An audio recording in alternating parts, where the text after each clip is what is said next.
Getting enough sleep is critical for physical and emotional well-being, but so many people fall short.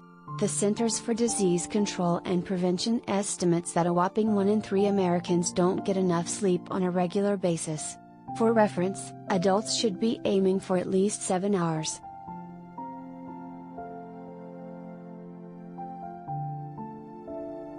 Of course, many factors go into a person's ability to get sufficient rest, from work and family schedules to sleep hygiene.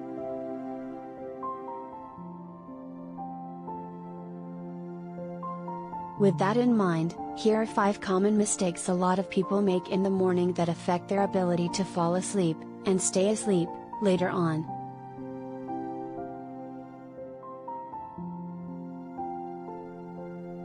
1. You're drinking too much caffeine.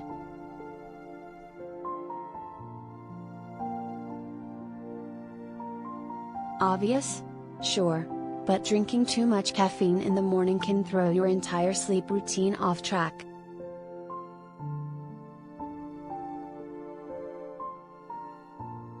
In general, most healthy adults can safely have up to 400 milligrams of caffeine a day.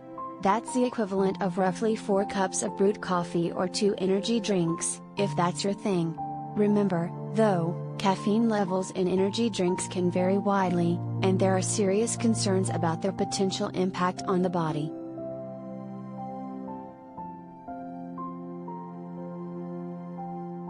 The effects from caffeine generally kick in within 15 minutes and peak about an hour later.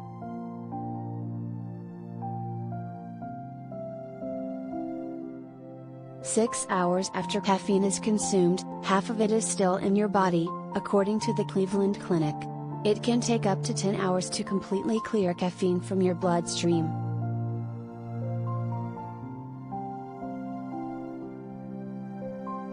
That means you can absolutely have a few cups of coffee in the morning and still be feeling them by dinner time.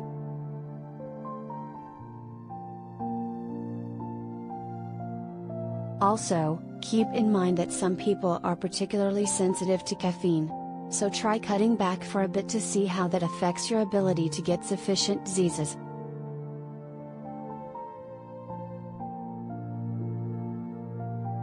Two. You're waking up at totally different times every day.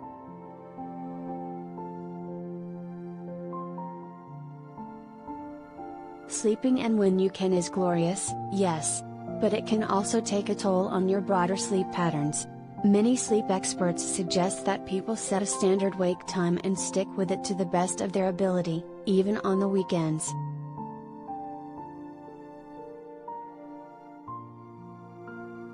Why? If you sleep for a few extra hours on a Sunday, for example, you might not be tired again until much later than usual, which means your bedtime is thrown off and you're likely to be pretty darn tired when you wake up early for work on Monday.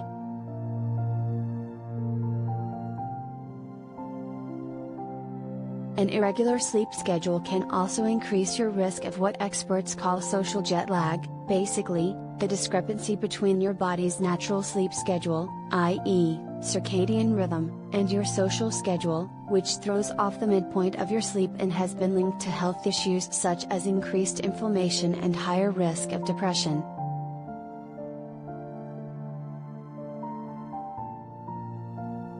On the other hand, there can be benefits to catching up on sleep during the weekends, especially if you have a big sleep debt. To the extent it's possible, however, try not to make it a regular thing.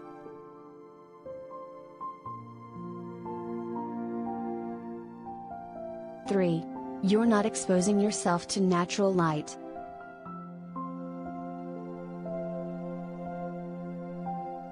Sleep is governed by our circadian rhythms, which also influence everything from hormone regulation to body temperature. And the sun's cycle has a huge impact on those rhythms day to day.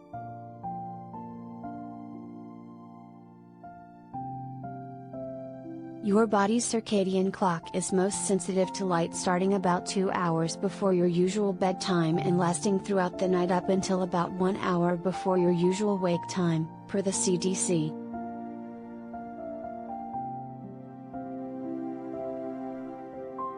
Exposure to light during these times will affect when your body naturally gets sleepy and is ready to fall asleep, the CDC says.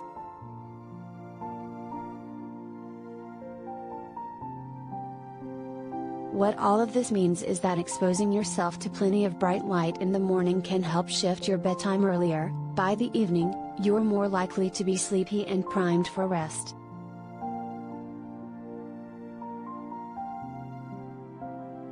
Four. You're not making a to-do list.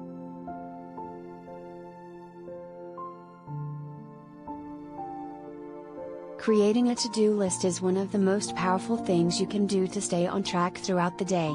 It can also be an effective way to combat anxiety that often creeps up at bedtime and makes it hard to fall asleep.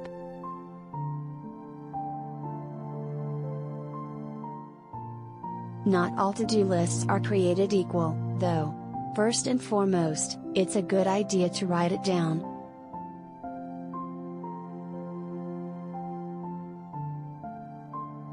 When you try to manage your to-do list in your head, you're likely to forget items, HuffPost senior reporter Kelsey Borison previously wrote. Jotting it down on paper, or digitally in your notes or other mobile app, if you prefer, gives you something concrete to refer to when your brain feels like mush.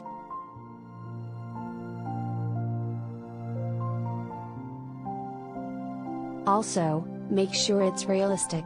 Try to focus on 3 to 5 things you can actually accomplish, experts say. It's a plan, not a wish list.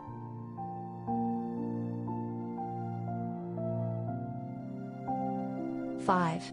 You're glued to your phone.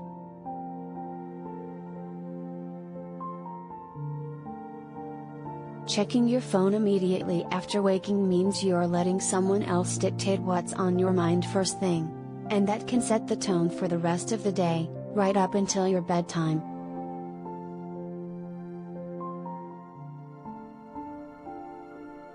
If we wake up and we check our phone and there's an email from our boss that says, "We need to talk," or there's an email from a client who's like, "Hey, can I call you later?"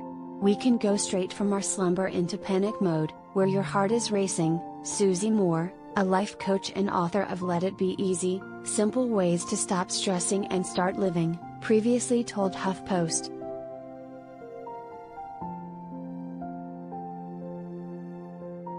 At that point, it can be a lot more difficult to return to a calm intentional state, Moore said, which can have ripple effects.